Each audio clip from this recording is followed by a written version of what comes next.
right, guys, you ready? All right, so first we're going to start from basics. Owen, you might know more than this. Yeah, Jake taught me this. Nice. Rob, I know you know more than this, but we'll just start from the top for everyone. So we're going to start with the parts of the guitar and the name of the strings. Then we're going to teach you your first few chords and one strumming pattern. And then we're going to kind of build on this knowledge week by week, all right? So first, the basic parts of the guitar, and then we'll get more specific. It's pretty straightforward. It's body, neck, head. All right? So if you think about it, it's a really fat giraffe or something, okay? So you got the body of the guitar, neck, and head. When you start getting more specific, this is called the sound hole, where the sound comes out. Pretty straightforward. These are called the tuning keys because they are what you will turn to tune your guitar. So tuning keys, strings, you probably knew that. And then these markers or metal pieces are your frets. And they get numbered, you call them by their spaces. So this is the first fret, this space in between the nut and that first metal bar. So that's first fret, second fret, third fret, etc. And most guitars have markers on the third, fifth, and seventh frets, as well as other ones. So if you look at the top of your guitar, you can even see them.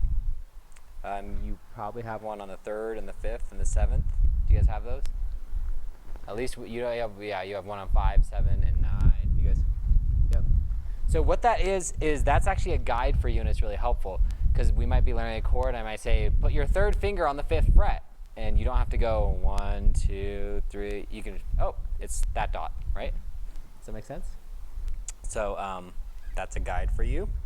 This is called the nut. This is called the fretboard. That's on the neck, all the places. The pin, bridge and nut. Bridge and nut. All right, so when we learn chords, I'm going to tell you to place certain fingers on certain frets and certain strings. So next we're going to go over the string names. All guitars are tuned the same for the basic tuning. And so all our guitars right now are tuned to E, A, D, G, B, E. And there's a mnemonic device to remember that. It's every angry dog growls before eating. Okay? So say that with me. Every angry dog growls before eating. So it stands for E, A, D, G, B, E. And these are important to learn again because I'm going to say, like, put your third finger on the third fret of the A string. And you want to immediately know which one the A string is. It's the second string down. All right? So today we're going to learn 3 chords. It's kind of a lot. These are all in the key of C, okay? So these are in the key of C. In every key, there's like 4 or 5 main chords for that key. So we are learning 3/4 of the main chords for this key. Next week, we'll learn the rest of it. And then week after that, we'll start learning some other keys, okay? Now, what I like about the key of C is everything goes back to a C. You'll see what I mean as I teach you the chords. So today we're going to learn C, F, and G, okay? So first we're going to learn the C chord. And one note too, when we strum these chords, you're going to want to rest, you're going to want to make sure your guitar is upright. Some people start learning like this, and that's very bad form to practice, all right? So you want to make sure your guitar is upright, even though it kind of makes it hard. It should be a little difficult to see your fingers, okay? To have correct posture.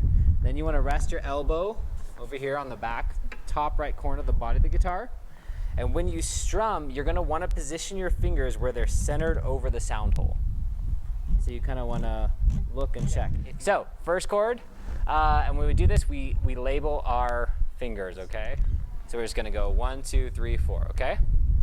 So your hand's going to go up underneath the guitar. And you're going to start by putting your third finger, your ring finger, on the 3rd fret of the A string. That's the 2nd string down. So right now we're working to make a C chord, okay? And when you push your finger down, you want to be careful to go straight down on the string. So you don't want to be like this, flat. You want to go straight down, okay? Then you're going to take your next finger, your 2nd finger, and you're going to put it on the 2nd fret of the D string. So just 1 string down and 1 fret in towards the nut. So 2nd finger on the 2nd fret of the D string. Then you're going to skip a string, and your first finger is going to go on the 1st fret of the B string, the 2nd string up from the bottom. There you go, Rachel. You're going to want to push those down nice and hard, and then strum, and it should sound like this. Good. All right, this is the C chord. And in the key of C, everything goes back to this. Here's what I mean. We're about to learn a G. For a G, these two fingers go up one, and your finger goes down. For a F, these two fingers go down one, and your pinky goes down. But so you either go up from the C or down from the C. All right, so we're going to do the G next, okay? That's our C. To make our G, we're going to start with our C, okay? So keep your fingers there. And we're going to raise these two fingers just up one string each. So now your third finger will be on the third fret of the top E string. Your second finger will be on the second fret of the second string, the A string. And then you're actually going to pull this finger off, and you're going to put your pinky finger, your fourth finger, on the third fret of the bottom E string. And I know it's going to be hard for your pinky finger to do that. It's going to take some practice, but that's why we're learning this first, to get this down, because this is actually a harder chord to make. It is hard. It is hard. But it'll get easier with muscle memory. Okay, so that's the G. With your pinky down there, and then these two fingers up. So now go back to the C. So drop these two fingers down one string. So again, third finger, third fret of the A string. Second finger, second fret of the D string. First finger, first fret of the B string, and then your pinky off. So for our F chord, okay, this is technically an F2, but it's easier to learn than a true F chord, and I think it actually kind of sounds cooler in a way. So here's what we're going to do. These two fingers, instead of going up to a G, we're going to go down to an F. So you're going to drop these two down one string each. So your third finger will be on the third fret of the D string. Sorry, D. Second finger on the second fret of the G string. You're going to leave your first finger right where it is. That one doesn't move. And then your pinky drops down to where it was with the G chord. So it's going to drop down to the third fret of the bottom E string. So that's how it sounds. So just so you know, a true F sounds like this. This is an F2, and it sounds like this. I think it kind of sounds actually cooler in a way. And it's a better practice for what we're doing. All right, so those are our three chords that you're going to practice this week.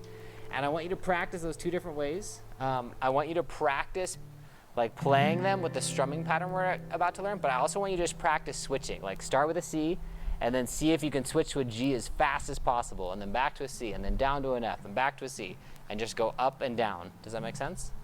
And what that's going to do is that's going to work on your finger muscle memory, because the faster you can switch chords, the more fun guitar playing will be. Good job, guys. All right, so we're going to give these fingers and these fingertips a break, okay? So they probably need. We're going to do some strumming patterns. So the way we learn strumming patterns is we mute the guitar strings. Mute means you just rest your fingers softly over the strings. And that makes it so you can strum and practice strumming without being really loud. All right. So when it comes to strumming, this is where form's pretty important. All right. So again, you want to sit up. You want your guitar upright. You want your elbow on the top right, and your pick exactly in the center of the sound hole. And what's going to happen is your arm's going to swing up and down. And the beginner mistake that people make is making their wrist do the work. Okay? Your arm does 80% of the work here. Your wrist maybe does 20% depending on how you're strumming. Okay? So most of it comes from your arm. So think of your arm as like, have you ever seen a old clock? The thing that swings back and forth? That's what you want your arm to do. Your arm should always keep time with the beat. Never stops. Down, up, down, up, down, up, down, up. So we're actually going to start with doing that, just down, up. All right? And we're going to do it all together. Are you ready? 3, 4. Down, up, down, up, down, up, down, up, down, up, down, up, down, up, down, up. Good. All right. So, does not sound very interesting, does it? If I play a guitar, it's like... It sounds okay, but not great. All right. So the way you mix strumming patterns up is actually you subtract some of those downs or some of those ups. Okay? So you can't add to it because then you're off beat. All you can do is take some of those away. So we're only going to take away one up this week. All right? So the strumming pattern goes